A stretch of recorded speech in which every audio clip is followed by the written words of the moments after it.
Combien sont-ils à s'être interrogés? Combien de Français ont choisi et dit si oui ou non ils seraient prêts à donner leurs organes en cas de mort cérébrale?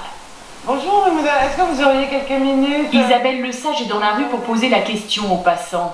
Infirmière coordinatrice, c'est elle qui, à l'hôpital, va à la rencontre des familles endeuillées. De son vivant, cette personne, est-ce qu'elle était pour ou contre les dons d'organes? Quand on va voir les proches, on leur demande, non pas leur avis à eux, mais l'avis de la personne. Simplement, elle n'est plus là pour le dire. D'où l'importance de l'avoir dit au préalable.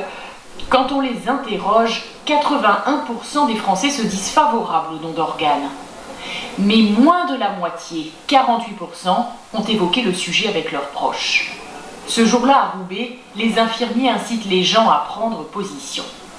C'est la première fois qu'on vient qu'on me pose des questions par rapport aux organes. Il faut encore que je réfléchisse, parce que c'est quand même des organes.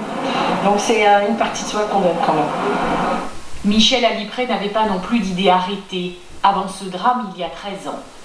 Sa fille de 6 ans décède d'une rupture d'anévrisme. Dans la douleur, il a dit oui. La réponse a été instinctive pour ma part et pour mon ex-femme à l'époque, ça l'a été également.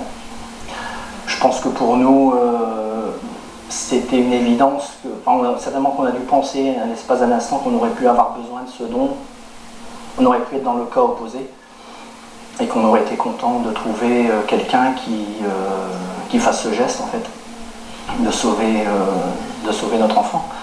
Donc nous on a fait le geste de donner pour sauver, en l'occurrence, 3 enfants. On estime qu'il pourrait y avoir chaque année 1300 greffes de plus si les proches connaissaient la position du défunt.